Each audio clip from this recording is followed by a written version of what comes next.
वला तहिनू वला तहज़नू वअंतुमुल अअलौन इन कुंतुम मुमिनीन। दोस्तों, इससे पहले कि हम लोग इंतखाबात जो होने वाले हैं उस पर गुफ्तगू करें, देखिए मेरा जो समझ है वो ये कि क्या माहौल है, ये मैं आप लोगों के सामने रखने की कोशिश करूंगा। उससे कैसे निपटेंगे ये आप खुद तय करें। उससे आप पूरी तरह इत्तेफाक कर सकते हैं, उससे आप जुज़वी इत्तेफाक कर सकते हैं, पार्शियली आप जो है उससे एग्री हो सकते हैं या टोटली डिसएग्री हो सकते हैं। इसलिए कि ये सब अंदाजे हैं और अंदाजे जो है वो जितने सही होते हैं उतने ही जो है वो गलत। ये जो आयत मैंने आप लोगों के सामने पढ़ी,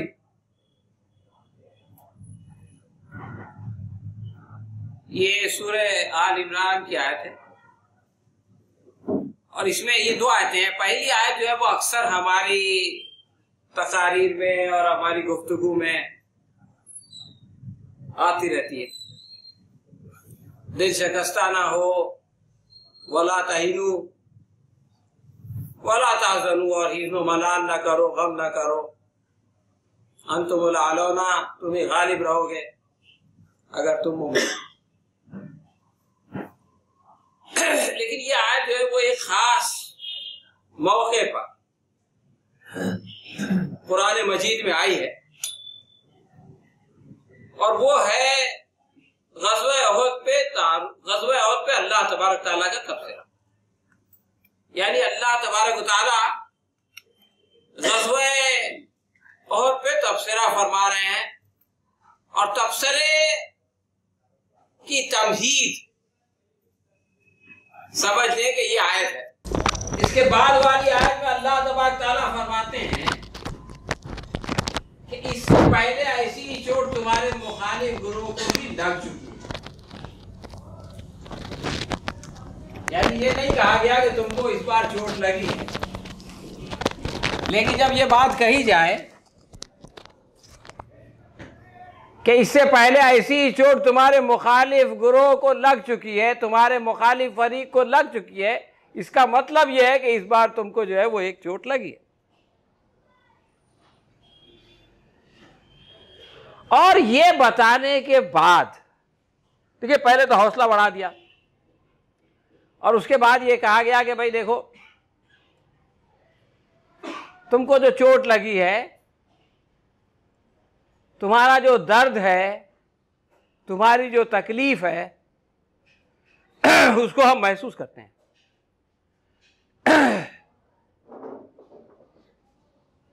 लेकिन इसके बाद अल्लाह तबारक ताला ने एक आफाकी हकीकत, एक अबदी हकीकत बयान की, और वो ये है कि ये तो ज़माने के नशेबो फराज हैं। मतलब पहले उनको चोट लगना और फिर तुमको चोट लगना, ये कोई अजीब और गरीब बात नहीं है। ऐसा नहीं हुआ कि इंसानी तारीख में पहली बार हो गया, और ऐसा भी नहीं है कि इंसानी तारीख में आखिरी बार हो गया, अब आगे नहीं होने वाला है। बल्कि ये तो जमाने के नसीब व फराज हैं। ऐसा पहले भी होता रहा है, आगे भी होता रहेगा। फरमाया कि जिन्हें हम लोगों के दरमियान गर्दिश देते रहते हैं, ये जो नशेब व फराज है वो लोगों के दरमियान गर्दिश करते हैं। यानी आज जो ऊपर है वो हमेशा ऊपर नहीं रहेगा, और आज जो नीचे है वो हमेशा नीचे नहीं रहेगा। ऊपर वाले को नीचे आना पड़ेगा, नीचे वाले को ऊपर जाना पड़ेगा। तो ये नशेब व फराज जो है वो जमाने के लोगों में गर्दिश करते रहेंगे। हर ऊपर जाने वाले को याद रखना चाहिए कि उसको नीचे आना पड़ेगा, हर नीचे वाले को याद रखना चाहिए कि उसको भी ऊपर जाने का मौका मिलेगा। अब ये जो गर्दिश हालात है, अल्लाह तबारक व तआला इसकी वजह बयान फरमा रहा है कि भाई क्यों होता है। हमारी एक्सपेक्टेशन ये है कि चूंकि हम अल्लाह तबारक ताला पे ईमान लाए हैं, चूंकि हम अल्लाह तबारक ताला के दीन पे चल रहे हैं, चूंकि हम अल्लाह तबारक ताला के दीन को गालिब करना चाहते हैं, तो हमको फराज हासिल हो, ये तो एक्सपेक्टेड है। भाई अल्लाह का दीन है और अल्लाह तबारक ताला उन लोगों को जो कि उसके दीन को गालिब कर रहे हैं उनको जो है वो ऊंचा उठा दे, इसमें कोई हैरत की बात नहीं है। हैरत और परेशानी उस वक्त होती है कि काम तो कर रहे हैं दीन का और अल्लाह तबारक ताला ने जो है उसको नशेब में डाल दिया, तो परेशानी होती है कि अरे यार ये क्या हो गया, कुछ गड़बड़ है। तो ये बताने के बाद कि ये तो बदलते रहेंगे, लेकिन क्यों बदलेंगे, अल्लाह तबारक ताला उसकी वजह ये बता रहे हैं कि तुम पर ये वक्त इसलिए लाया गया, दूसरों पे किस लिए लाया गया उसका जिक्र करिए। और तुम पर इसलिए लाया गया कि अल्लाह देखना चाहता है कि तुम में सच्चे मोमिन कौन है। देखिए फराज पे तो नहीं होगा टेस्ट, जब गलबा हासिल हो जाएगा तो हर कोई साथ आ जाएगा, जो सच्चा है जो कच्चा है सब आ जाएगा। इम्तिहान तो उस वक्त होगा कि जब नशेब आए, जब आजमाइश आए, तो मालूम पड़ेगा कि कौन अपने दावे में सच्चा है, कौन पक्का है और कौन कच्चा है। तो अल्लाह तबारक ताला ये बता रहे हैं कि देखो ये इसलिए होता है, इसके बगैर, आजमाइश के बगैर, मुश्किल हालात के बगैर तो इम्तिहान ही नहीं हो सकता। और आगे फरमाया कि अल्लाह जालिमों को पसंद नहीं करता। मतलब ये कि जो दावा करे और मुश्किल आए तो पीछे पलट के चला जाए। अभी आपने जो है वो सूरह अहज़ाब की आयत सुनी, मुनाफिकीन का मामला सुना आपने, तो वो तो जुल्म है। और जो लोग जुल्म करते हैं, अपने आप पे जुल्म करते हैं, दूसरों पे जुल्म करते हैं, तो अल्लाह तबारक ताला उनको पसंद नहीं करता। तो दोस्तों ये आयत आप लोग पेश नज़र रखें आइंदा की गुफ्तगू को सुनने से पहले। अब ये जो इलेक्शन का मामला है, 2019 का इलेक्शन, देखिए इलेक्शन जो है वो कोई मोमेंटरी चीज़ नहीं होती कि इंसान गया और उसने अपना इलेक्शन कार्ड दिखाया और अपनी उंगली पे निशान लगाया और वो बटन दबाया और वापस आ गया तो हो गया इलेक्शन। ऐसा नहीं होता। या ये है कि रिजल्ट आ गए तो जिस दिन देख लिया सुबह से शाम, एक दिन छुट्टी। आमतौर से मोदी जी पहले तो संडे को ही सब रिजल्ट लाते थे, अब जब अच्छे अच्छे आते थे, लेकिन अब दूसरे दिनों में भी आने लगे। देखिए ये जो है ना वो एक लंबा प्रोसेस है। जैसे बच्चा जिस दिन इम्तिहान लिखता है उसके एक साल पहले से वो तकरीबन स्कूल में दाखिला होता है और स्कूल जाता है और क्लास अटेंड करता है और होमवर्क करता है, ट्यूशन लेता है और पता नहीं क्या क्या करता। फिर जाके उसका इम्तिहान होता है, फिर उसका रिजल्ट आता है। तो जो कुछ रिजल्ट में उसको मिलता है ना एक कागज में, उसके पीछे एक लंबी कहानी होती है। या जैसे एक फिल्म बनती है तो फिल्म जो है वो लोग देख लेते हैं थोड़ी देर में, 2-2.5 घंटा 3 घंटा, लेकिन वो फिल्म जो है वो कई महीनों में बनती है।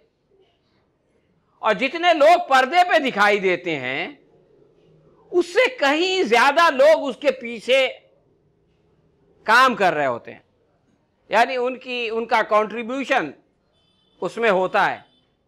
तो जाके एक चीज बनती है और उसको जो है वो लोग देखते हैं।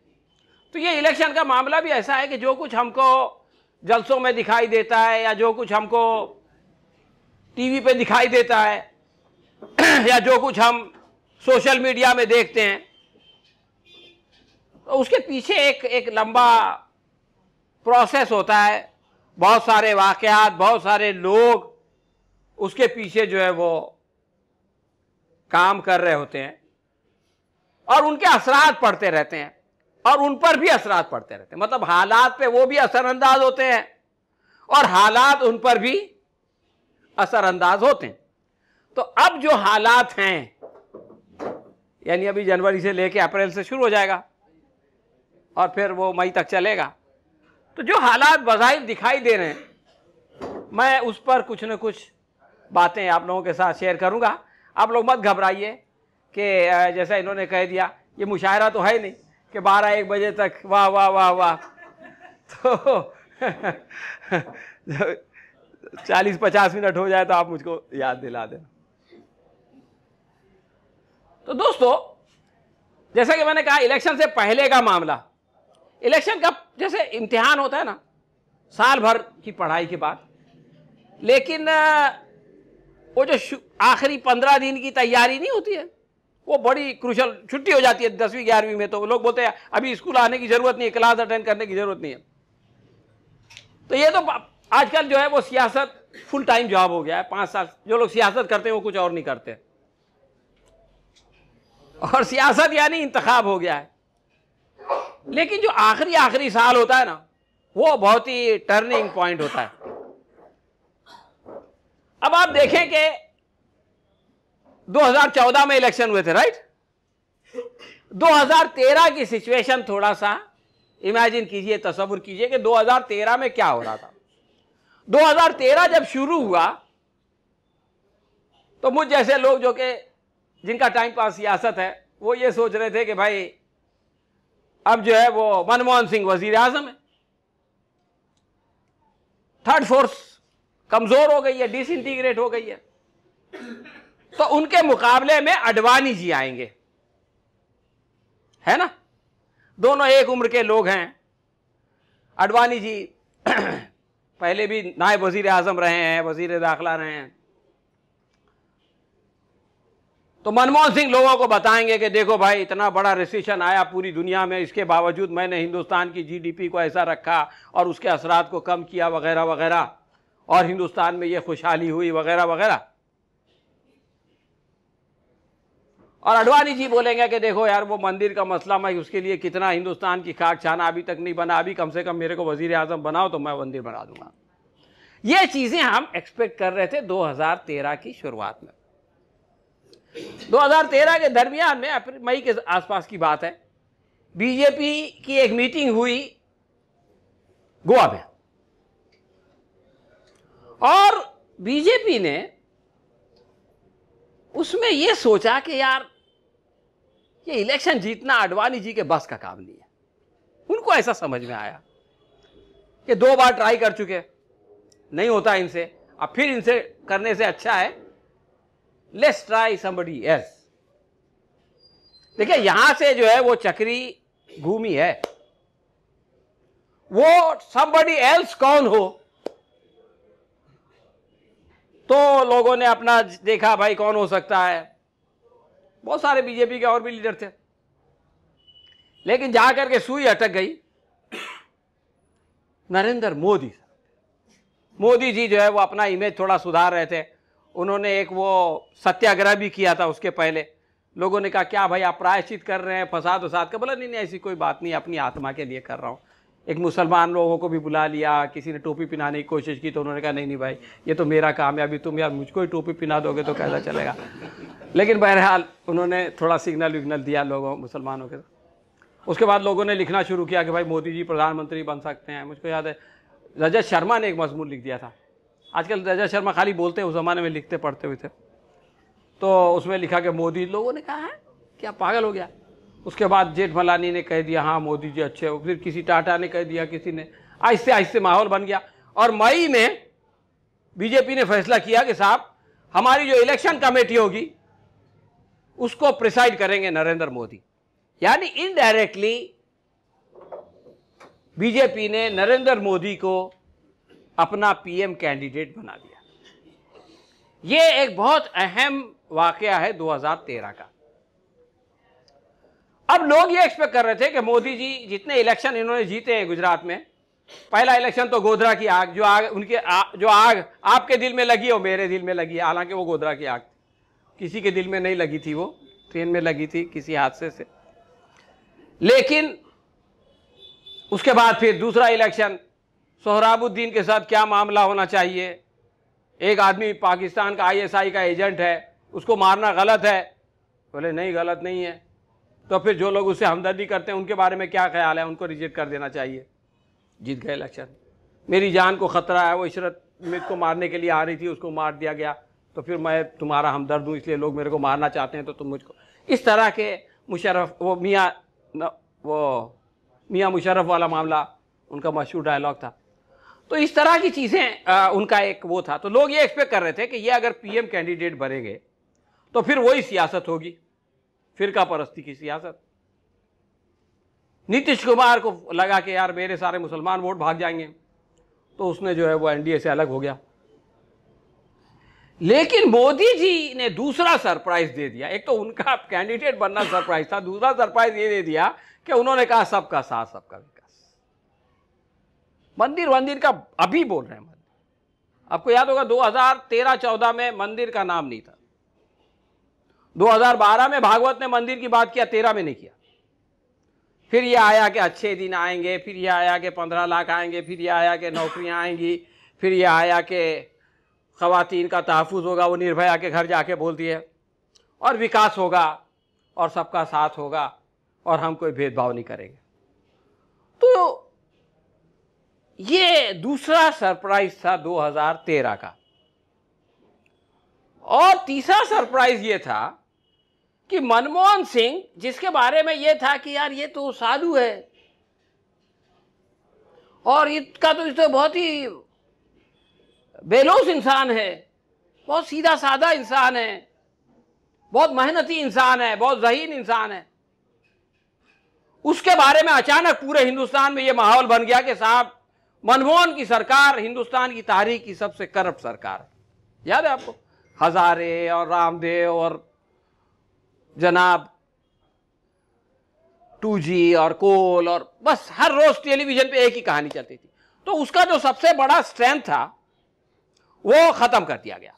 फिर यह कि बात नहीं करता है, हमारे हिंदुस्तान में इतने सारे नौजवान हैं, इतने सारे लोग पहली बार वोट देने वाले हैं, उनकी उमंगों पे पूरा नहीं उतर सकता। उनकी उमंगों पे कोई पूरा उतर सकता है तो वो जनाब नरेंद्र मोदी है। राहुल को आगे लाए तो उन्होंने कहा ये तो पप्पू है, तो राहुल तो पप्पू हो गया।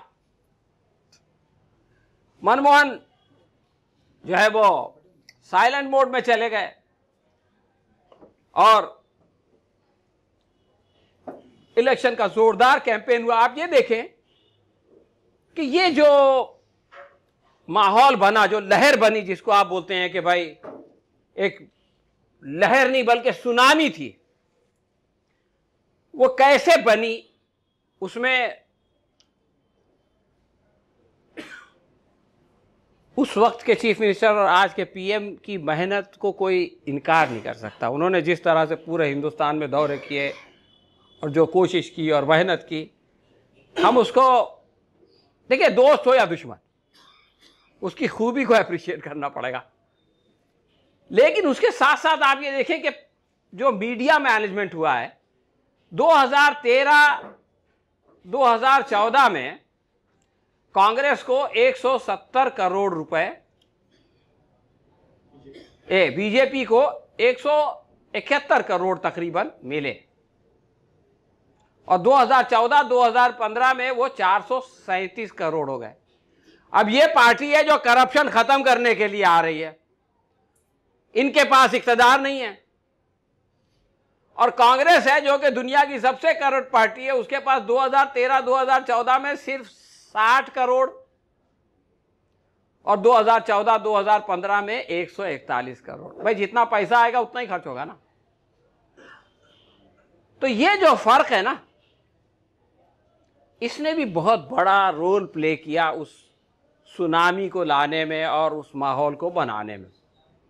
अब तो जो कुछ हो गया ये आप दूसरे वाले ग्राफ पे देख ही सकते हैं कि एक 4.6 पे है और दूसरे 12.7, यानी तकरीबन 3 गुना। तो दोस्तों ये है वो 2013 से 2014 तक का पस मंजर। अब आप रिजल्ट्स को देखिए, जो रिजल्ट्स आए, यानी आप 1984 से 2014 तक आए, 30 साल। 1984 में कांग्रेस को सबसे बड़ी फतेह हासिल हुई।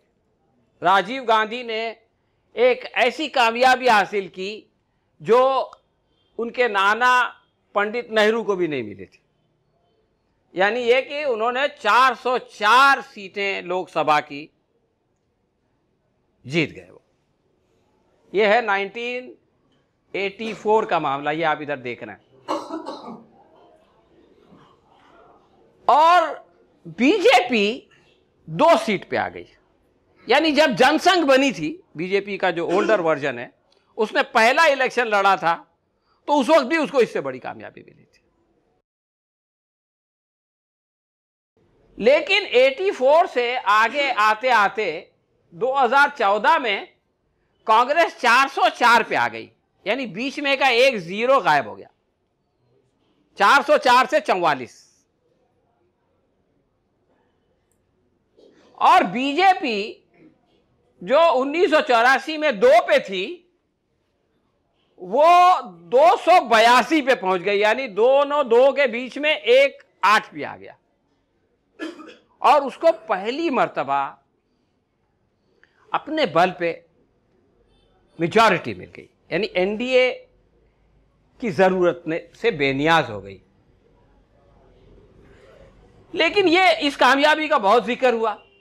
लेकिन आप ये देखें कि ये कामयाबी जो है, जो 554 में से 282 सीट जिस पार्टी ने हासिल की, उसका वोट परसेंटेज आप देख रहे हैं, सिर्फ 31%। यानी सीट 50% से ज्यादा, लेकिन वोट जो है वो 32% से कम, यानी 31%। कांग्रेस जो है वो 19.3, यानी इसके आधे से ज्यादा है, तकरीबन 70%। लेकिन सीट का फर्क देख रहे हैं आप, 242 और 44, 282 और 44। तो ये सिचुएशन, यानी आप ये सोचें कि बीएसपी बहुजन समाज पार्टी, उसको 4% वोट मिला, 31% और 4%। इसको 31% वोट मिला, उसको 282 सीट है। और बहुजन समाज पार्टी को आप ये देखिए कि, देख रहे हैं आप, तो जो हाइप था सीट देखने के बाद, वो हाइप जो है वोट परसेंटेज देखने के बाद, अब आप ये देखें कि कांग्रेस और बीजेपी, इन दोनों का वोट टोटल करें तो कितना बनता है? 50.3। और इन लोगों को सीट कितनी मिली? 326। और दूसरे जो 50% है, उनको कितना मिला? 126। तो वो जो तकसीम हो गए 50% वोट, उसका नतीजा वो हुआ। और जो तकसीम नहीं हुए, 2 जगह जमा थे, उनका नतीजा ये हुआ। तो ये है 2014 का इलेक्शन, जिसके बाद अब 2019 का इलेक्शन होगा। अब आप ये देखें कि ये 2 जो नक्शे हैं, 2014 में जिस वक्त इलेक्शन हुआ है, उस वक्त बीजेपी के ये 7 सूबे थे, 7 स्टेट्स में उनकी हुकूमत थी। ठीक है, ये पंजाब है जहां वो इसके साथ थी, अकाली दल के साथ। फिर ये 4 सूबे हैं जो एक साथ एक दूसरे से लगे हुए हैं, हाँ। और फिर ये इधर वाला, ठीक है। अब 2018 के आते आते ये हुआ कि कांग्रेस जो 13 सूबों में थी, वो घट के 3 में आ गई, और बीजेपी जो 7 में थी वो 21 में चली गई। लेकिन ये 21 कैसे हुए, या ये 21 हुए या नहीं, ये सोचने वाली बात है दोस्तों। इस 21 में एक मेघालय भी है जहां बीजेपी को 2 सीट मिली, और जो पार्टी की हुकूमत है उसको बीजेपी के सपोर्ट की जरूरत नहीं थी, फिर भी बीजेपी ने उसको सपोर्ट दे दिया और यह कह दिया कि मेघालय में हमारी हुकूमत बन गई। तो ये इस तरह से एक माहौल बना है। आप ये देखें 2014 का ये नक्शा है जो मैंने अभी आपको दिखाया, ठीक है। इसमें जो फीका है ना, ये बीजेपी की अपनी सरकार नहीं है, अलायंस वाला है। ये जो है ना, ये आंध्रा में उस वक्त अलायंस था, ठीक है। तो बीजेपी की अपनी सरकार सिर्फ इधर थी, ठीक है। और ये 2 छोटा छोटा, मतलब उसको देखने में भी थोड़ा परेशानी होती है, चश्मे का नंबर ठीक करना पड़ता। 2015 में क्या हुआ, ये बढ़ गया। यानी 2014 में जो लहर चल रही थी उस वक्त ये महाराष्ट्र में मेजॉरिटी नहीं आई, लेकिन सेना के सपोर्ट से सरकार बन गई, ठीक है। फिर ये तो पहले से था ही था, फिर यहां पे ये बढ़ गया। हरियाणा ये छोटा सा पहले नहीं था, ये बढ़ गया। पीडीपी के साथ मिलके जम्मू कश्मीर में बना लिया। तो ये साहब, हमारे शाह जी कहते थे कि हम जो है वो कांग्रेस मुक्त भारत बना रहे हैं, आपने सुना होगा वो नारा। अब साहब 2016 आ गया, लेकिन 2015 के बारे में मैं आपको एक बात बताना चाहता हूं। 2015 में एक जो चौंकाने वाला इलेक्शन था वो था दिल्ली का इलेक्शन। देखिए, बीजेपी जो है वो दिल्ली की बहुत पुरानी पार्टी है। यानी बीजेपी में दिल्ली के चीफ मिनिस्टर्स में आप देख लें, सुषमा स्वराज है, साहब सिंह वर्मा है, मदन लाल खुराना है, ये सब चीफ मिनिस्टर्स रह चुके हैं ये लोग। और जिस वक्त मोदी जी प्रधानमंत्री नहीं थे, उससे पहले जो इलेक्शन हुआ था, उस वक्त बीजेपी को 31 सीट मिली थी, 28 सीट मिली थी केजरीवाल को। हाँ, तो कांग्रेस ने उसको सपोर्ट किया और केजरीवाल वजीर आला बन गए। फिर केजरीवाल को लगा कि यार ये ठीक नहीं है, तो उन्होंने कुछ हंगामा करके खुद ही छोड़ दिया और फिर ये कि इलेक्शन कराया। 2015 में इलेक्शन हुआ। 2015 का इलेक्शन जो है वो, ये खबरें आ रही थी कि अमित शाह ने 100 एमपीज को जिम्मेदारी दिया है कि वो दिल्ली के इलेक्शन को चलाए। 100 एमपी, एक शहर है दिल्ली, यानी बंबई जैसा शहर है, 7 सीट है उसमें पार्लियामेंट की। और केजरीवाल की जो राइट हैंड समझी जाती थी किरण बेदी, उसको ला के चीफ मिनिस्टर का कहना, यानी अपने पुराने धुरंधर एक तरफ और मुखालिफ कैंप से ला करके किरण बेदी को चीफ मिनिस्टर का कैंडिडेट बना दिया। इसके बावजूद क्या हुआ कि वो 31 से डायरेक्ट 3 पे चले गए, बीजेपी 3 पे आ गई, और ये जो 28 वाले थे ये डायरेक्ट 67 पे चले गए।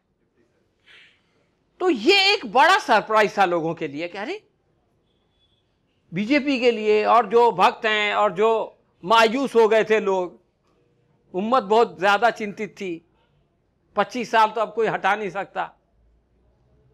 तो लोगों को लगा नहीं ऐसा नहीं है, ये भी हो सकता है।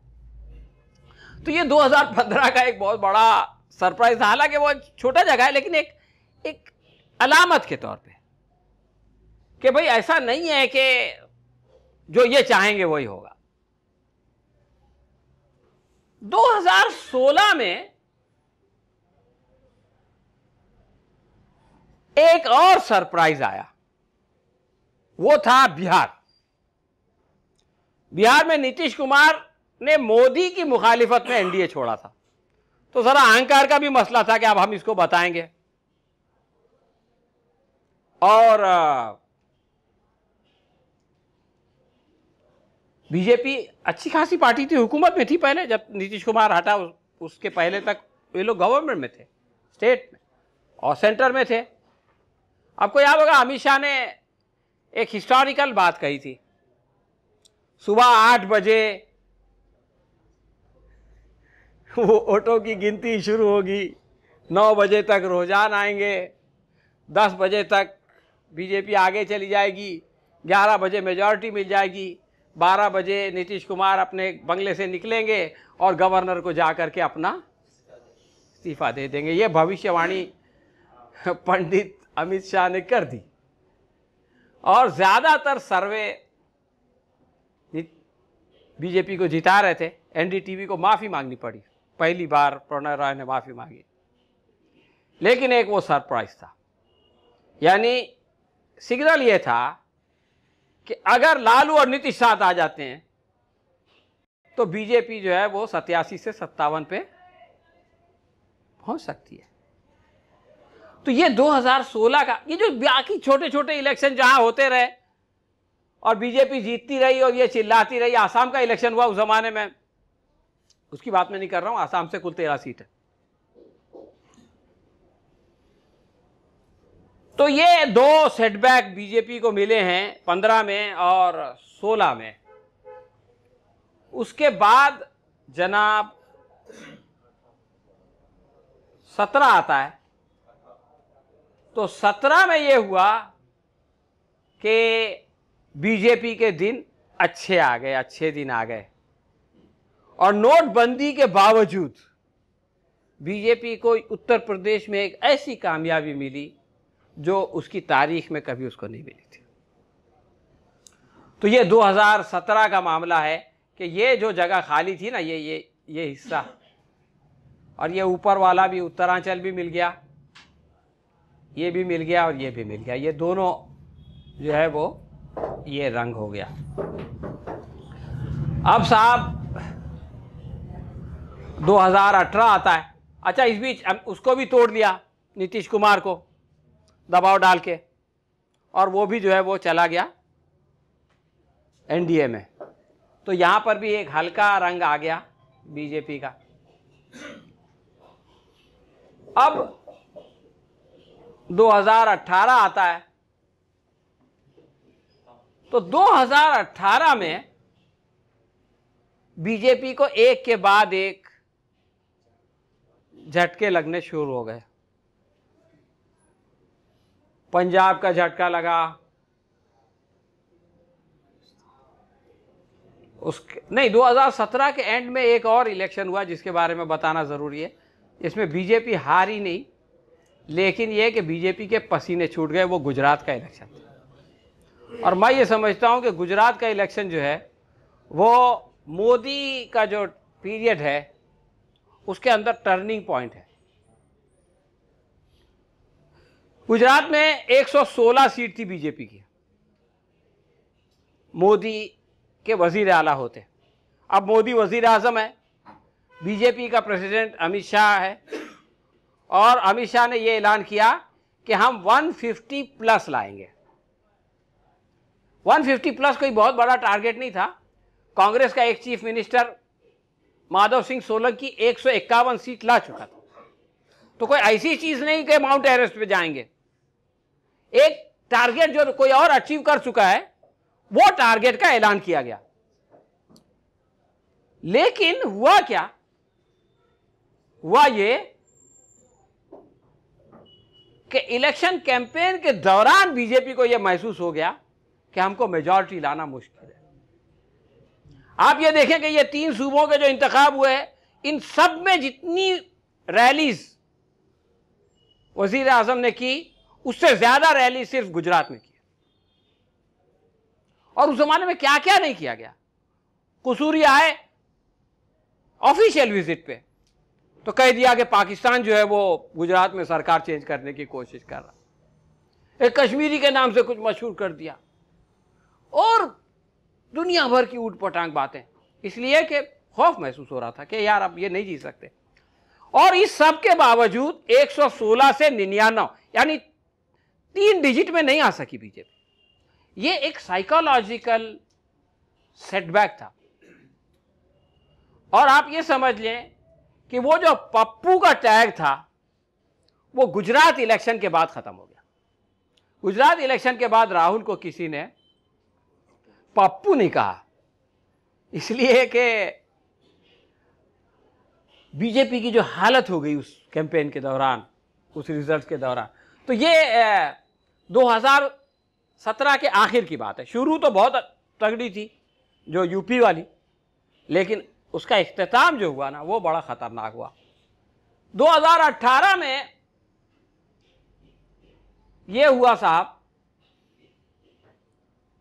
कि एक चेंज आया। वो ये था कि अमित शाह के बारे में ये बात कही जाती थी कि अमित शाह को हुकूमत बनाने के लिए मेजॉरिटी की जरूरत नहीं है। गोवा में कांग्रेस सबसे बड़ी पार्टी बनी, फिर भी बीजेपी की हुकूमत बनी। तो ये जादूगर है, ये कम सीट के बावजूद अपनी हुकूमत बना लेता है, ये लोगों को खरीद लेता है। ये इमेज था। कर्नाटक में बीजेपी सबसे बड़ी पार्टी बन के उभरी। भाई सबसे बड़ी पार्टी के लिए हुकूमत बनाना क्या मुश्किल है। 15 दिन का टाइम दे दिया गवर्नर साहब ने। कांग्रेस पार्टी जो है वो पहुंच गई कहां? Supreme court. कोर्ट ने कहा कि नहीं, ये 15 दिन क्या है, 1 हफ्ते में करो। कहा चलो 3 दिन में कर देते। और आप ये देखें कि सबसे बड़ी पार्टी होने के बावजूद बीजेपी सरकार नहीं बना सकी। कांग्रेस ने एक मास्टर स्ट्रोक ये किया कि जो तीसरे नंबर वाली थी उसको बोला तुम्हारा चीफ मिनिस्टर। तो मतलब ये हुआ कि ये जो बात कही जाती है कि हर हाल में चाहे सीट ज्यादा हो या कम हो सरकार इन्हीं की बनेगी, कमल ही खिलेगा, तो ये जो सोच थी, सोच बोलने से जरा दूसरी तरफ ध्यान जाता है, हिंदी में बोलते हैं धारणा थी वो समाप्त हो गई। सबसे बड़ी पार्टी होने के बावजूद ये हुकूमत बनाए जरूरी। देखिए आप ये सोचें कि वो जो 282 सीट मैंने आपको बताया था, आज वो 268 पे है। यानी इस दौरान ये लोग कंटिन्यूअस बाय इलेक्शंस हारे हैं। 2018 तो इतना बड़ा सेटबैक था कि बीजेपी इतनी थंपिंग मेजॉरिटी से आ गई यूपी में,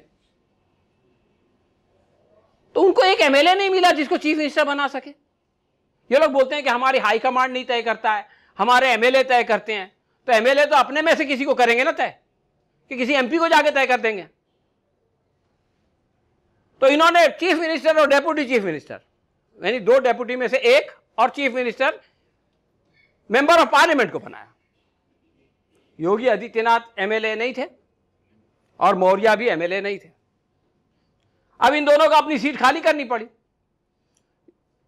गोरखपुर की सीट 25 साल से इनके जो उस्ताद थे आदित्यनाथ के, अवैधनाथ, उन्होंने पहला इलेक्शन जो है वो हिंदू महासभा के टिकट पे जीता गोरखपुर से। उसके बाद फिर जनसंघ ने उनको टिकट दिया, फिर जीते, फिर ये इनको बीजेपी ने टिकट दिया, फिर उन्होंने कहा चलो अभी मेरा चेला लड़ेगा, फिर ये 3 बार जीते। तो इतनी प्रेस्टिजियस सीट चीफ मिनिस्टर होने के बावजूद हार गए। ये मामूली बात नहीं है। फूलपुर की सीट मौर्य ने खाली की, हार गए। तो ये हुआ कि साहब वो गफलत में हार गए। उसके बाद आया कैराना, बोले मुसलमानों को वजन खत्म कर दिया, ये कर दिया। कैराना में आरएलडी ने जो है एक मुस्लिम कैंडिडेट डाल दिया, लाओ हेड ऑन। समाजवादी पार्टी ने कहा था और हम इसको सपोर्ट करते हैं, कांग्रेस सपोर्ट करते हैं। आदित्यनाथ ने कहा कि साहब हम इसका बदला लेंगे, वो पुराने उसका। कैराना से बीजेपी का जो सिटिंग कैंडिडेट, जो मेंबर ऑफ पार्लियामेंट था, उसकी बेटी को टिकट दिया गया था हमदर्दी हासिल करने के लिए। पीएम और सीएम और सब ने जोर लगा दिया, नहीं जीते तो नहीं जीते। नूरपुर असेंबली में भी नहीं जीत सके। तो दोस्तों मैं जो बात कह रहा हूं कि हवा का रुख हवा के रुख का अंदाजा कैसे करेंगे आप? आपको जो है वो ऐसा तिनका रखना पड़ेगा, तो तिनका जिस तरफ झुकेगा उससे आपको हवा का रुख मालूम पड़ेगा। तो ये जो इंसिडेंट्स होते रहे, इससे जो है वो हमको ये समझ में आता है कि हवा किस तरफ बह रही थी। और आखिर में तो ये 3-5 असेंबली आई और ये देखिए बीच में क्या हो गया, इतना बड़ा खला पैदा हो गया। और नायडू साहब जो यहाँ पे थे, ये भी देखिए आप, रंग बदल गया इधर भी।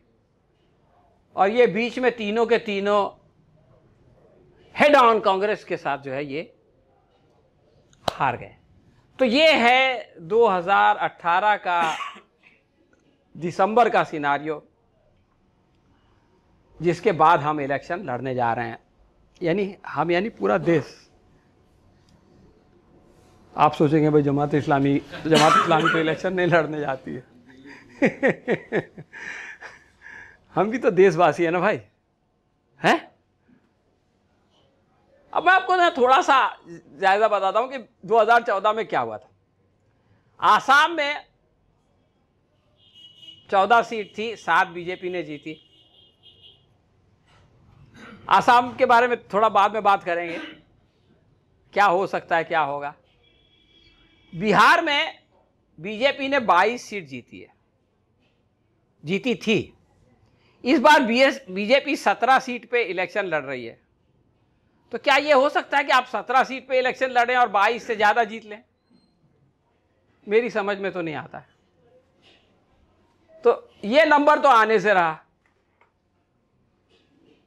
ठीक है। छत्तीसगढ़ में 11 में से 10 जीते थे। अभी जो असेंबली इलेक्शन का रिजल्ट आया है, इसके बाद ये एक्सपेक्ट करते हैं कि आप 11 में से 10 आएगी, इतना भी कम नहीं। परसेंटेज वोट करीब करीब है दोनों का, लेकिन यह कि 10 तो आना मुश्किल है। दिल्ली में 7 की 7 आ जाएगी, मुश्किल है।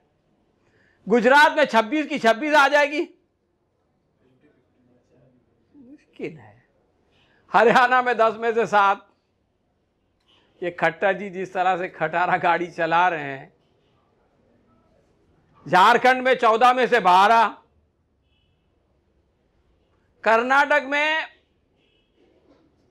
28 में से 17 थी। जेडीएस और कांग्रेस अलग अलग थे। अब जेडीएस और कांग्रेस साथ में आ गए। उन लोगों ने असेंबली इलेक्शन में दिखा दिया।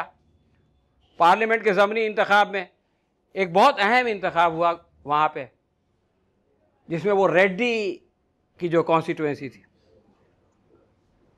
बीजेपी का बहुत स्ट्रांग होल्ड था भाई, वहां पे उसको हरा के दिखाया।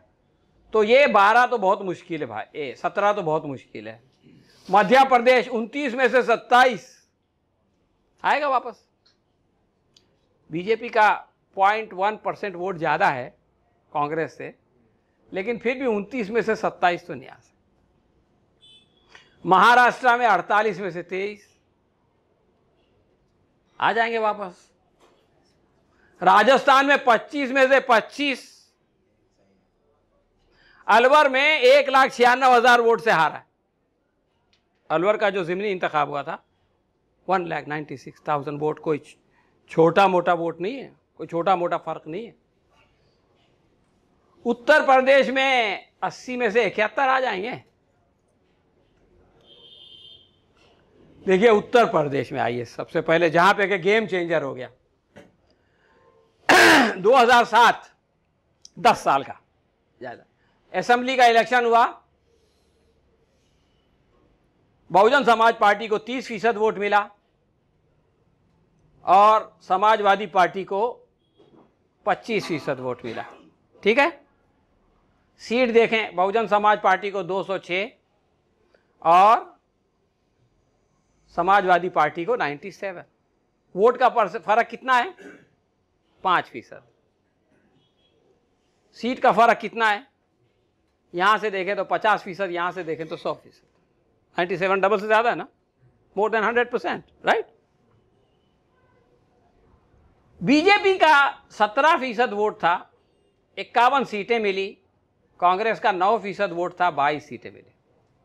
ठीक है, चलो। इसके बाद 2012 में इलेक्शन हुए। 2012 में आप ये देखें कि समाजवादी बहुजन समाज पार्टी का 30 से घट के 26 हो गया, 4% वोट कम हुआ। सीट 206 से, और समाजवादी पार्टी का 25 से 29 हुआ, और सीट 97 से 224। देखिए, ये है चेंज। अच्छा, कांग्रेस का क्या हुआ साहब? 9 से 12 हो गया, सीट 22 से 28 हो गई। Make sense. इनका क्या हुआ? 17 से 15 हो गया, सीट जो है वो 51 से 47 हो गई। Make sense. लेकिन यहां पे क्या हो रहा है? यहां पर बहुत बड़ा चेंज आ रहा है। अब 2014 के पार्लियामेंट्री इलेक्शन देखें। 2014 में भी बहुजन समाज पार्टी को 26 से 20% यानी 6% वोट का नुकसान हुआ सिर्फ। सीट 0। समाजवादी पार्टी जिसके पास 29% वोट था, उसको 22% वोट मिले, सिर्फ 7% वोट कम हुए। सीट 5। बीजेपी जिसका 15% वोट था, वो 42% हो गया। ये सबसे बड़ा चेंज था। एक्चुअल जो चेंज हुआ है वो इससे हुआ है।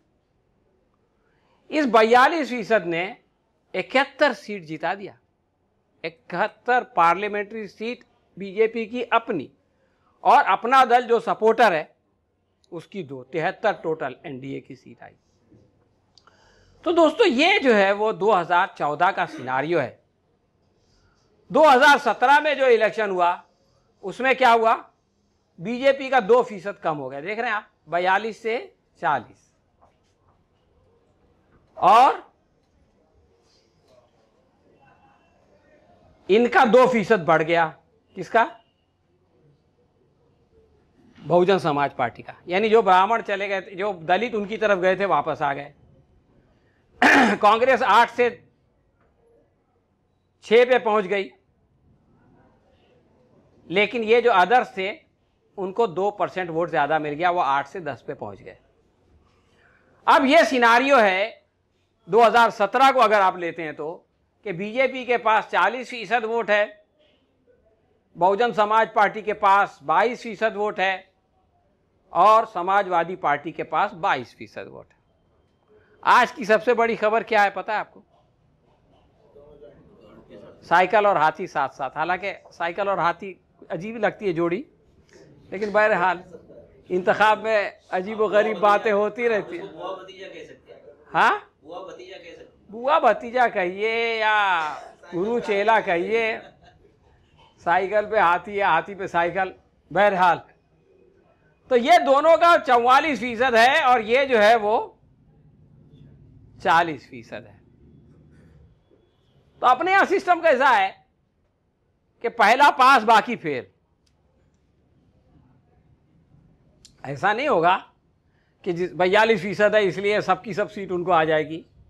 लेकिन इंडियन एक्सप्रेस का अंदाजा यह है कि बीजेपी को 50 सीटों का नुकसान हो सकता है। यह अंदाजा है, कोई सही नहीं होना जरूरी नहीं है, हालात कुछ भी हो सकते हैं, हवा का रुख कभी भी बदल सकता है। लेकिन ये जो नक्शा दिख रहा है ना आपको 2014 का, आप देख रहे हैं ये नक्शा, इसमें बीच में थोड़ा सा हरा है, और ये 2 अपनी रायबरेली और अमेठी है। तो ये इनका कहना है कि भाई ये ऐसा नक्शा बन जाएगा। ये इधर उधर कोने कोने में इनकी 23 सीट 21 सीट हो जाएगी, और बाकी जो दरमियान का हिस्सा है वो जो है वो इनके हाथ से निकल जाएगा। ये एक सिनारियो है जो कि हो सकता है। अब ये नुकसान होगा तो इसको पूरा कहाँ से करेंगे? अमित शाह जो है वो बनिया है, हिसाब किताब में बहुत अच्छे। तो अगर आंध्रा का नुकसान होगा तो तेलंगाना में पूरा कर लेंगे, अगर हिंदी बेल्ट में नुकसान होगा तो आसामी बेल्ट पे कर लेंगे। अब ये आसामी बेल्ट, ये आपका नॉर्थ ईस्ट है, इसमें कुल मिला के 23 सीट है। 23 सीट से कितना नुकसान पूरा होगा? राजस्थान का पूरा होगा कि छत्तीसगढ़ का पूरा होगा कि एमपी का पूरा होगा कि गुजरात का पूरा होगा कि यूपी का पूरा होगा, पता नहीं। लेकिन एक और बात मैं आपको बताना चाहता हूं कि इन्होंने एक ऐसा खेल खेल दिया। कुदरत जो है ना वो अपने हिसाब से चलती है। अब देखिए, आसाम की जो पूरी सियासत है वो रीजनल सियासत थी। मतलब कांग्रेस थी, कांग्रेस के सामने एजीपी आई, एजीपी ने अपनी पार्टी बना, आसू आई और आसू ने एजीपी बनाई। और उनका ये कहना था कि भाई यहाँ बाहर से लोग आ गए हैं बंगाली और इनको निकालो। अब वो बंगाली बांग्लादेश से आया हो या वो बंगाली वेस्ट बंगाल से आया हो, उनको निकालो। ये तहरीक थी बेसिकली, जो बाद में उसको बीजेपी उसमें घुस गई और फिर जो कुछ भी हुआ। अब हाँ, एनआरसी का बात अब जो हुआ है वो ये कि आसू के लोग, एजीपी के लोगों को जब ये लगा कि हम जो है वो कांग्रेस को नहीं हरा सकते, तो उसमें के बहुत सारे लोग बीजेपी में आ गए। ये जो अभी चीफ मिनिस्टर है ये भी वहीं से आया हुआ है, उसके जो उनका सबसे बड़ा ज़हीन आदमी। तो जो बेसिक झगड़ा है वहां पर वो ये है कि बाहर वाले लोगों ने आकर के हमको अपने हक से महरूम कर दिया। और वो बाहर वालों का मामला ये नहीं है कि वो बाहर वाला किस मजहब का ताल्लुक रखता है और कहां से आया है, बाहर वाला नहीं होना चाहिए। बीजेपी ने एक कानून अभी पास कर दिया कि साहब अगर अफगानिस्तान से कोई हिंदू आए, पाकिस्तान से आए, बांग्लादेश से आए, तो उसको हम शहरियत दे देंगे। देखिए, हमारा इससे कोई झगड़ा नहीं, आप जिसको चाहो, जो भी कहीं परेशान है उसको दे दो शहरियत। लेकिन मसला तो उन लोगों का है जो आसाम में हिंदुस्तान के दूसरे इलाकों के हिंदुओं को भी बर्दाश्त नहीं कर रहे। उनको आप ये कह रहे हैं कि ये जो बांग्लादेश से हिंदू आता है वो यहाँ का शहरी है। इनका ये ख्याल था कि चूंकि हम उनको शहरियत देंगे वो हमारे वोटर बन जाएंगे। लेकिन उनके वोट के लिए इन्होंने जो वहाँ के जो आसामी मेजॉरिटी है, आज आप देखें कि एजीपी ने अपना सपोर्ट वापस ले लिया, 2 दिन बंद हो गया और वो मामला आसाम से फैल के दूसरी सूबों में भी चला गया। तो ये जो इनका गेम प्लान था कि हम जो है वो अपना यहाँ का नुकसान वहाँ से पूरा कर लेंगे, उसके ऊपर इन्होंने ये जो कानून बनाया है इसके ज़रिए से एक बहुत बड़ी कुल्हाड़ी मारी। ये सोचते हैं कि हम बंगाल में जीत जाएंगे, वहाँ भी जीत जाएंगे। तो इसका इम्कान इस कानून के बाद तो बहुत कम हो गया। अब टाइम खलास हो गया क्या? नहीं। कल लोगों को ड्यूटी पे जाना होगा ना। सब धंधे यहाँ 12 बजे तक कोई सोता नहीं। नहीं चलो, नहीं सोता है तो क्या होगा, मैं तो सोता हूँ ना। दोस्तों, एक चीज और भी बीच में मैंने जिक्र किया था कि राहुल ने जो कैंपेनिंग की थी उसका आप अंदाजा लगाएं। उत्तर प्रदेश में राहुल ने 13 जलसे किए थे, मोदी जी ने 53 किए थे। बिहार झारखंड में मोदी जी ने 32 किए थे, राहुल जी ने 3 किए थे। दिल्ली में घर के बाहर निकल के जलसा करना पड़ता था। राहुल जी दिल्ली में रहते थे, अभी भी रहते हैं। 6 मरतबा घर से निकल के जलसे किए। मोदी जी ने अहमदाबाद से दिल्ली जाके 5 जलसे कर दिए। साउथ में केरला वेरला हुकूमत है तो वहाँ भी जो है वो मोदी जी ने 7, जबकि कोई जीतने का इम्कान नहीं था, और राहुल जी ने 6। यानी ये, इससे आप अंदाज़ा लगा सकते हैं कि किस तरह का कैंपेन हुआ, यानी 1 मैन रेस टाइप की चीज़।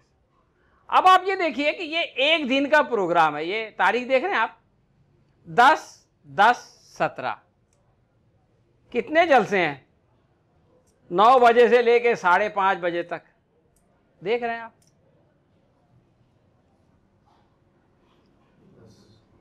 ये है फर्क। वो जो जिसने परेशान किया था ना, वो ये फर्क है। यानी आज जो है वो एक एग्रेसिव लीडर है। जिस तरह से कि नरेंद्र मोदी एक एग्रेसिव लीडर थे मनमोहन सिंह के खिलाफ, उस तरह से आज जो है वो नरेंद्र मोदी के खिलाफ एक एग्रेसिव लीडर खड़ा हुआ है। राइट? इसका असर पड़ेगा। देखिए, Narendra Modi smart chief minister थे। 2009 में उन्होंने ट्विटर अकाउंट खोला। आज उनके 44 मिलियन फॉलोअर्स हैं। राहुल गांधी 2015 तक सोते रहे, उनको ये मालूम ही नहीं था कि ट्विटर भी कोई चीज होती है। पप्पू था ना, इसीलिए बोलते थे। आज भी उनके जो फॉलोअर्स हैं वो 8 मिलियन है।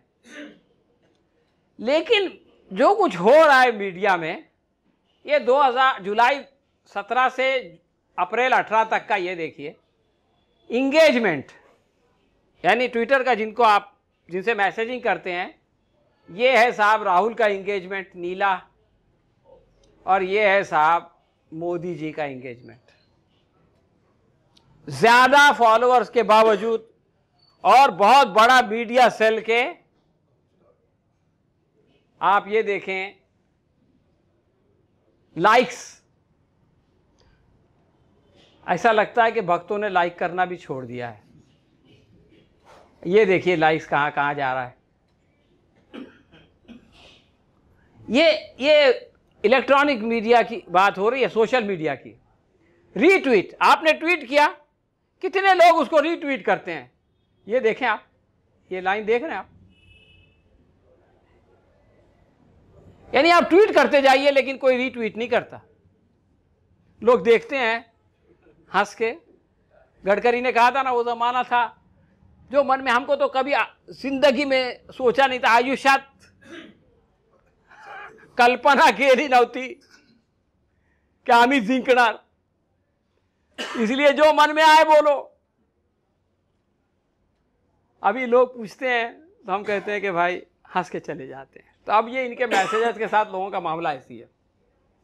तो ये क्विंट की, ये फेकम पाक नहीं है, ये डेटा की बेसिस पे ये ग्राफ बना हुआ है।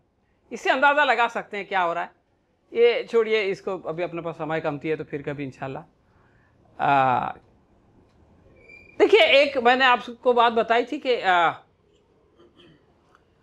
मनमोहन के खिलाफ जो एक सबसे बड़ी जो मुद्दा था, जिसको बोलते हैं अपने टेलीविज़न पे, हालांकि उर्दू में मुद्दा कुछ और होता है, उसमें आयन होता है, वो ये बगैर आयन का मुद्दा है, तो इसका मतलब ही बदल जाता है, आयन से बहुत कुछ बदल जाता है।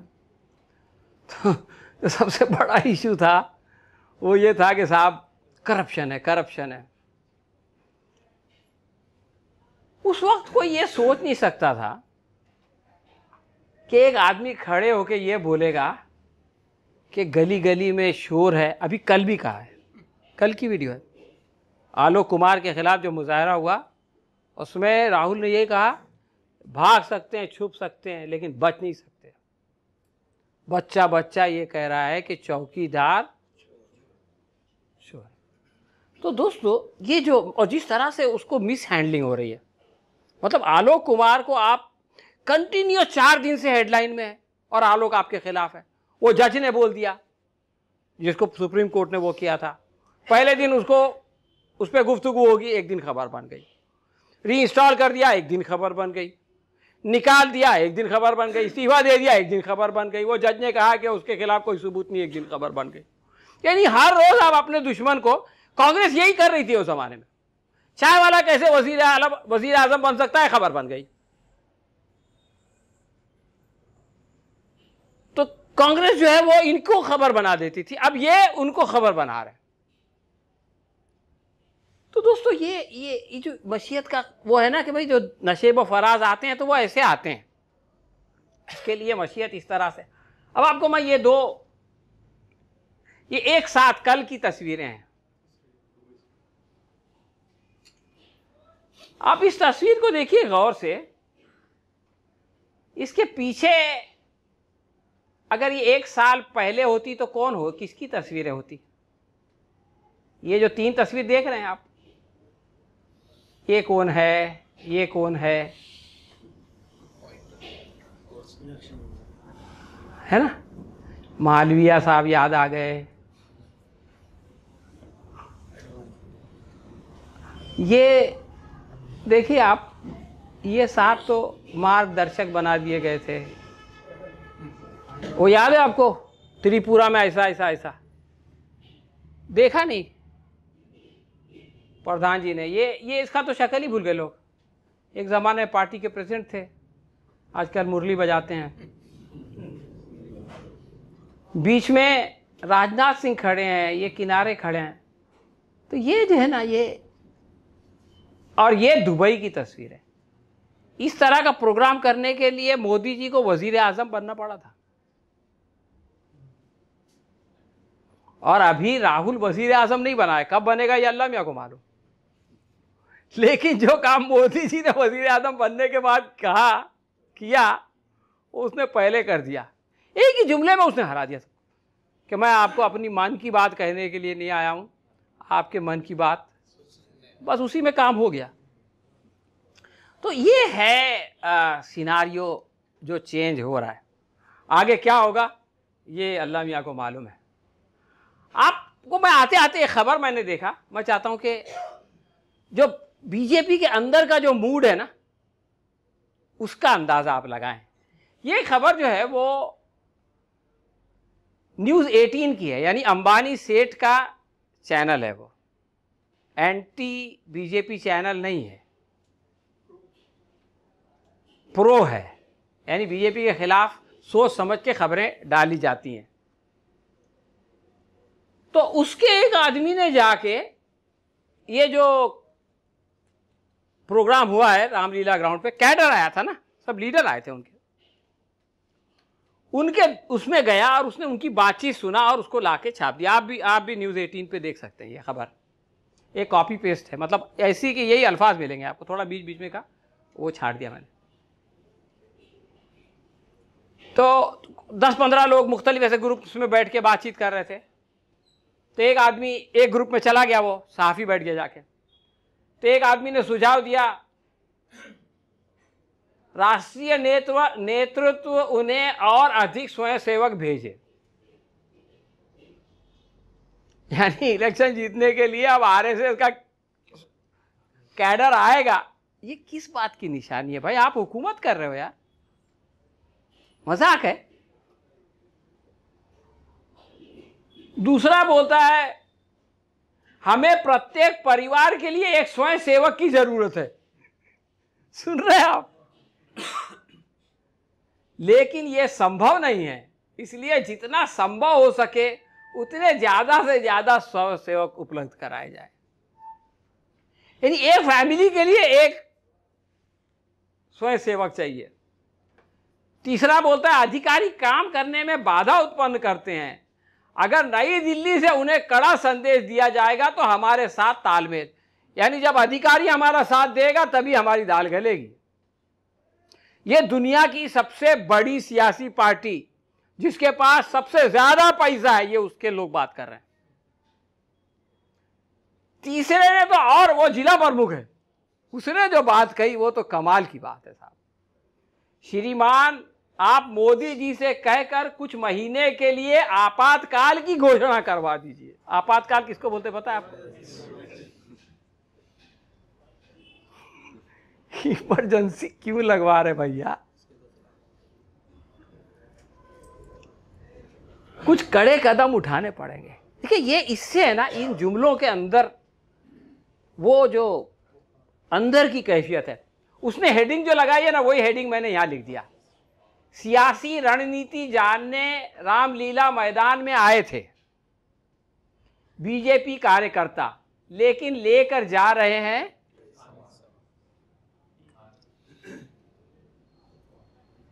शिकार करने को आए, शिकार होके चले। फिल्मी गाना है लेकिन तो भैया ऐसा होता है। अब जब सब खत्म हो गया तो घूम फिर के शुरू किया बिस्मिल्लाह शाह जी ने तो राम मंदिर, और आखिरी मोदी जी ने तो राम मंदिर। और क्या है, हम बनाएंगे नहीं। वो कांग्रेस पार्टी कोर्ट में बाधा डाले। अबे तुम क्या कर रहे हो यार? वो कैडर बोलेगा हमने तुमको इसलिए भेजा था जब वो इख्तिदार में थे, तो उनकी मर्जी चलती थी, आज आप इक्तदार में है तो उनकी मर्जी चलती है। ये कैसा इक्तदार, ये कैसी सत्ता है? दुनिया का सबसे पॉपुलर, सबसे ताकतवर लीडर, 44 जिनके MP है बोले वो सुप्रीम कोर्ट के जज पे दबाव डालते। कमाल है यार। पानीपत वाली बात तो आपने पढ़ी नहीं होगी कि अगर हार गए तो, देखिए हार गए आया क्यों मुंह पे? अगर हार गए तो ये पानीपत जैसा होगा। उसके बाद 200 साल तक हम अंग्रेजों के गुलाम हो गए थे। अंग्रेज कभी पानीपत में लड़ने के लिए गए नहीं, नेवर एवर। 4 जंगें हुई, एक बार भी अंग्रेज नहीं गए उसमें। अब ये पानीपत से डरा रहे हैं। तो ये तो लीडर का हाल है और ये जो है वो कैडर का हाल है। बहरहाल आखिरी बात ये है दोस्तों कि ये सब हिंदुस्तान की जो जनता है ये बहुत भावुक जनता है, मतलब जज्बाती लोग हैं। तो कभी भी इनका मन परिवर्तन हो जाता है, कभी भी ये किसी के हमदर्द हो जाते हैं, कभी भी ये किसी पे फिदा हो जाते हैं, कभी भी ये किसी से नाराज़ हो जाते हैं। तो अभी भी 4 महीने में कुछ भी हो सकता है। मैं ये नहीं कहता कि भाई मोदी जी हार ही जाएंगे, और मैं ये भी नहीं कहता कि मोदी जी जीत ही जाएंगे। कुछ भी हो सकता है, लेकिन अभी जो कुछ हो रहा है वो ये है। तो आगे आप दुआ कीजिए कि ये जो तस्वीर में आप देख रहे हैं ये 2013 का माहौल था, ये 2018 का माहौल है। तो अब ये सिलसिला अगर आगे बढ़ता है तो ठीक ही है, बहुत सारे लोग खुश होंगे। लेकिन यह कि कोई ज़रूरी नहीं है। अगर ऐसा नहीं भी हो, लोगों का ये कहना है कि अब वो 282 का तो सवाल ही नहीं है, लेकिन अगर 220 से ज़्यादा आएगी बीजेपी की तो फिर मोदी जी को प्रधानमंत्री बना दिया जाएगा। बहुत सारे सपोर्टर इधर उधर के आ जाएंगे, एनडीए के। 220 से कम 180 और 220 के बीच में आई तो फिर बीजेपी इनको नहीं बनाएगी। बोलेगी देखो यार ये 220 भी नहीं ला सका, अब इसका काम नहीं है।